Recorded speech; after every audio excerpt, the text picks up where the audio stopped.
hayırlı olsun.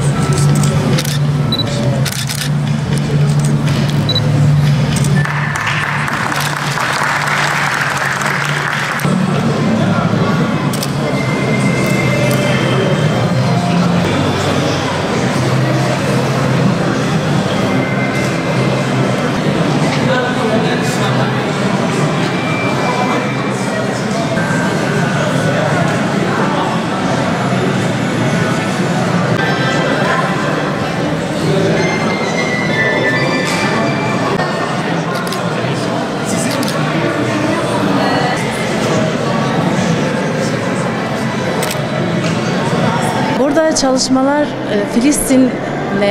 Filistin'deki katliamı, Filistin'deki çatışmayı, oradaki çocukların bombalar arasında bile, mesela çalışmamda bombaların arasında çocuğun eğitim hakkının, birçok hakkın bombalandığı, o bombaların arasında bile elindeki kitabını hala tutan bir çocuğun oradaki yakarışını gördüğüm bir kareden esinlenerek çok etkilendim ve orada resmetmek istedim.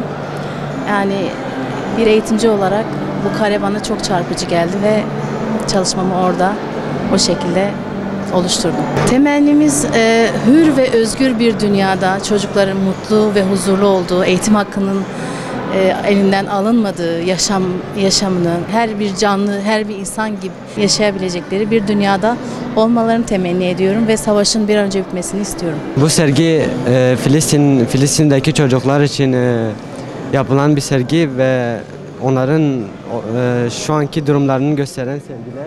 Hepsi çok güzel resimler. Beğendik yani. Buraya geldiğimiz için mutluyuz. Biliyorsunuz en ufak şeyde bir durumda bizim de buralarda bu çektiklerimiz şu anda onlar da orada şey yapıyorlar.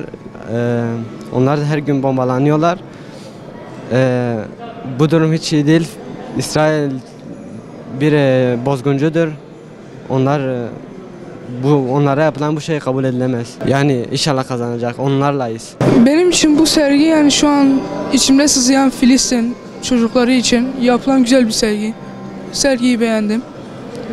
Yani bu yapılan resimlerin, bu yapılan yardımların, yani bir sergi değil, yapılan yardımların geneli Filistin için yardım olur inşallah.